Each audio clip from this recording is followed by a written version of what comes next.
Beautiful, thank you. Yeah, I'm still new here, so I get confused about how long the musical interlude is, and if it's a whole piece, so I'm supposed to wait. It's very nerve-wracking. It's great to be with you here again today. I think is it my third sermon this year? I think so, maybe. I feel like I'm beginning to know your faces, and I certainly feel the joy in the room. So thanks for joining me today. You know, this month is all about generosity, and so I'm glad you're here, because a lot of people don't come for these sermons. It's a little uncomfortable for you, and actually even for those who are called to speak about it from time to time. I appreciate Kathy and her careful words this morning about what feels good and what doesn't, about the way generosity is often defined and encouraged, and even a little bit about the roots of that. And there is no perfect giver. You're in great company. So take a deep breath with me. Here's the thing. I believe we all have an innate charitable instinct. The urge the desire to help one another, it's built into our DNA, and it's as old as the origins of humanity. We needed one another. As we grow and get cities and have the opportunities to be more independent, we forget sometimes about the importance of interdependence, that seventh principle, and then our instinct becomes dulled just a little bit as time passes. And yet we still give because there is this charitable itch, ancient. And most of us still scratch it in some way, and it's actually hard not to. And people and organizations tap into this instinct for better or worse, and even for-profit organizations recognize it. You know, there are extensive courses, entire certifications that teach people how to get people to part with their funds most effectively. I mean, how to motivate giving. And for-profit organizations ask themselves, how can I get a benefit, a cut from this charitable instinct? So Subaru has their share the love. You buy the car, choose a charity, we make the gift with your money, and take the tax deduction. Everybody gets their charitable instinct satiated with the least amount of time and effort. A related effort is purchase a bag of groceries for a set amount at the grocery store, and they'll take it to the local food bank.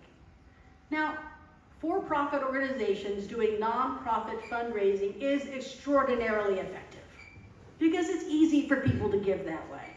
And the nonprofits do benefit, and that's a good thing. But we in spiritual community need to ask ourselves, to what extent are our souls, our light, the core of our being, to what extent are we, the true givers of the funds, spiritually nourished by offering that gift? How does it feed us? And that depends on our motivations and our intent. There are lots of kinds of giving that we might think about from a religious context. Today I'm playing with three words: charity, generosity, and stewardship. According to Etymology Online, stewardship is a word that opened about 1300s. It meant an overseer of an estate. And later it's extended to an officer of a ship that's in charge of provisions, and then later when trains come in the 1900s, it's the steward on the train.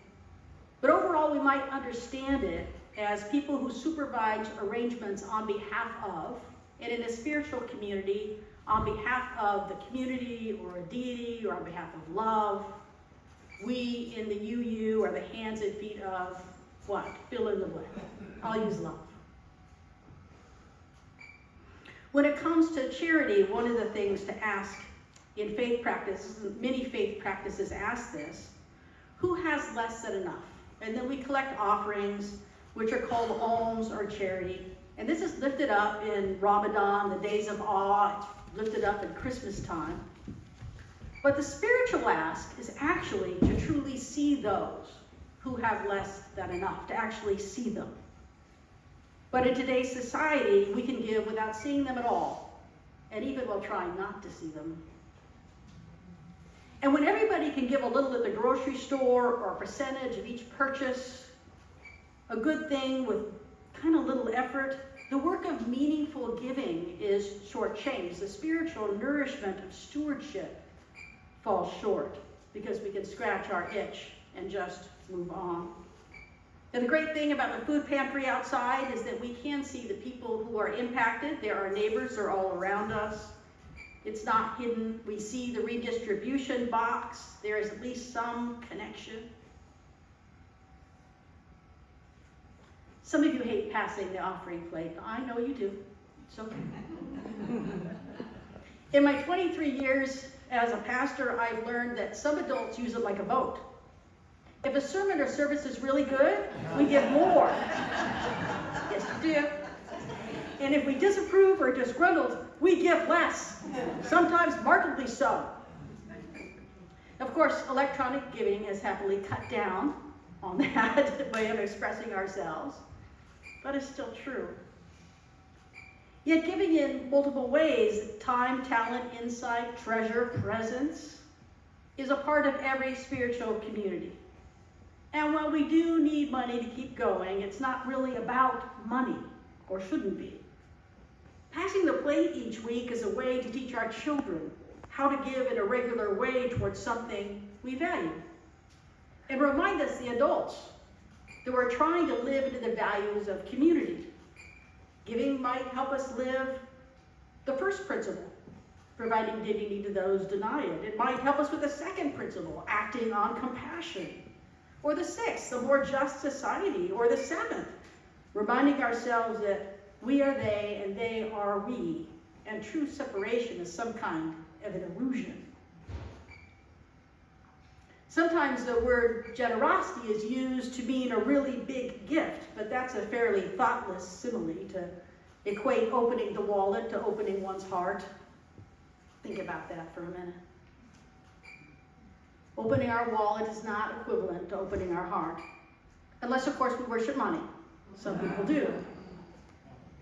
And it's not the size of the gift that counts, it's how it shapes every party to the gift. It's the heart it is, the flame connected to it. And all helpful gifts benefit the receiver, but a spiritual kind of giving is more than that.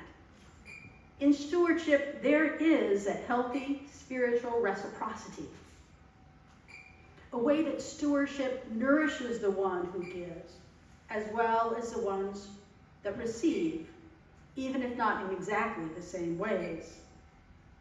Charity, generosity, stewardship. Charity is bringing nearly expired or actually expired cans of food to worship so the kids can pick them up. Generosity is bringing some stuff that you love the most because you hope someone else will love it too. Stewardship is bringing 2 or 3 cans pretty much every single Sunday so the pantry is always full. And all these gifts can be helpful, but not all carry the same meaning or intention or have the same effect. And it's not always tangible things. Generosity is a smile at a stranger or a thank you to a clerk even though you're having a grumpy day.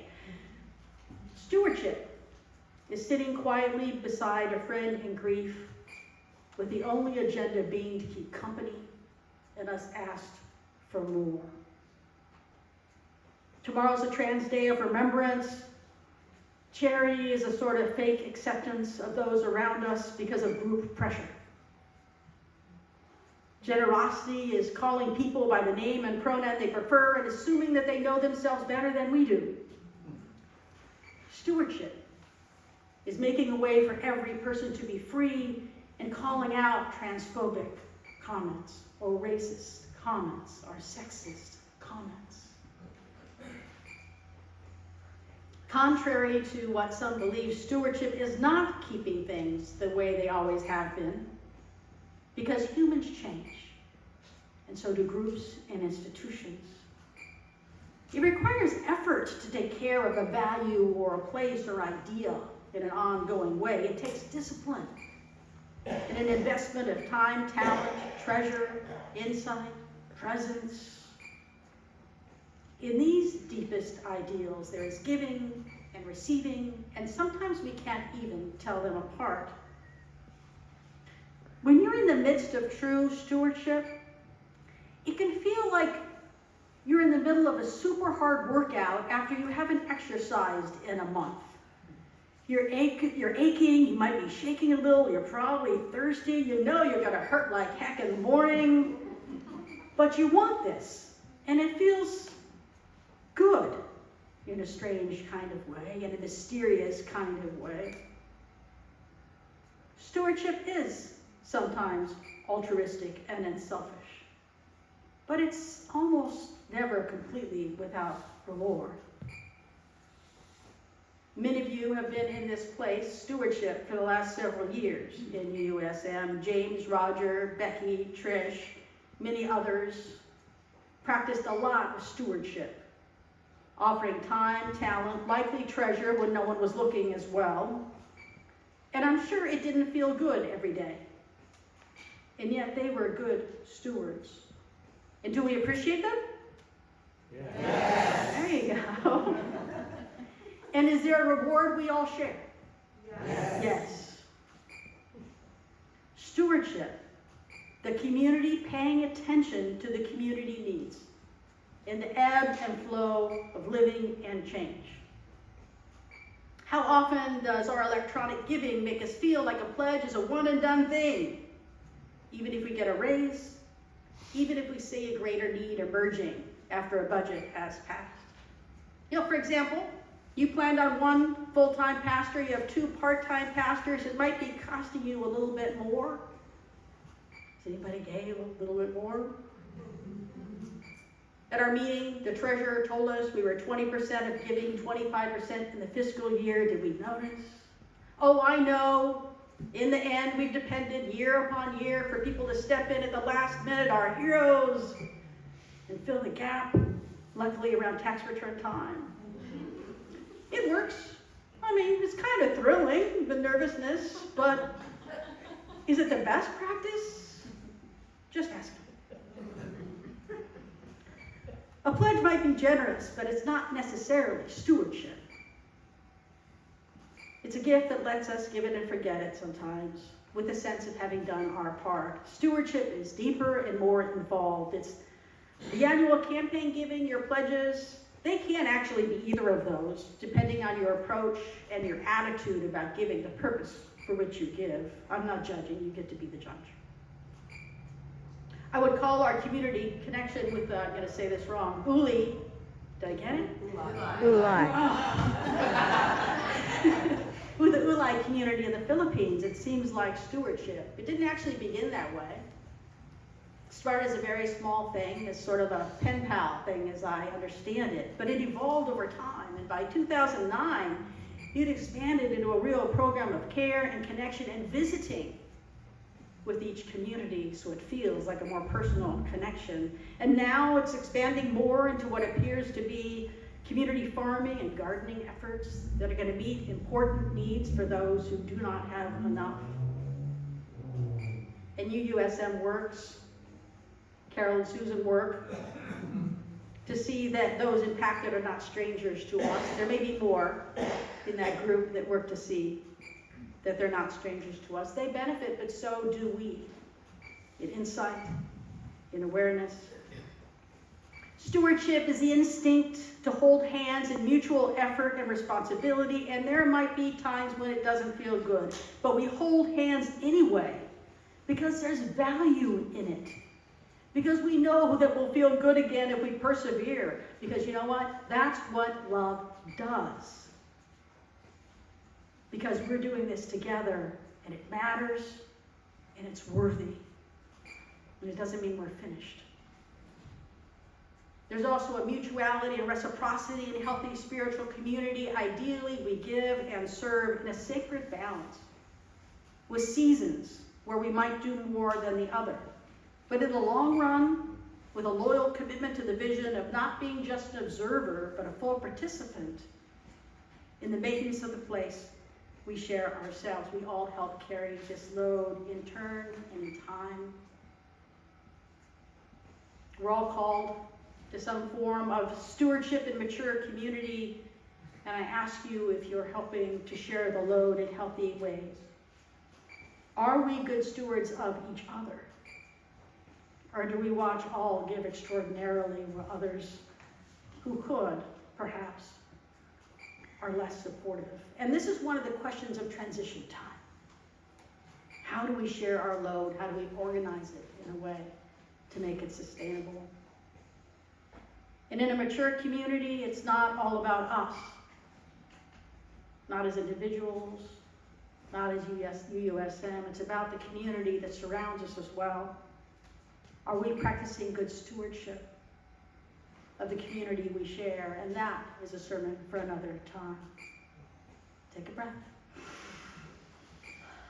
Your assignment, should you choose to accept it, is to talk during coffee hour about the last time you felt really good about giving something. No details necessary, just focus on how it felt and why you think it felt that way.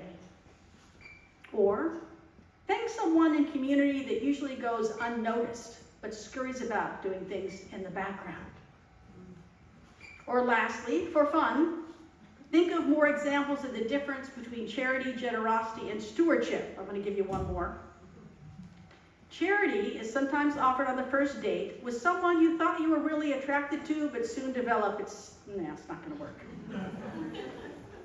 Generosity is the gifts of every kind that celebrate love. Stewardship is the give and take, the good and the bad, the fair, I hope, disagreements, and agreeing to disagree, and choosing again and again and again to keep promises and do the work of relationship. I'm thankful to be in relationship with this community of faith, and I hope you are thankful for one another, and that you'll remain faithfully committed to stewarding this congregation moving forward into the years.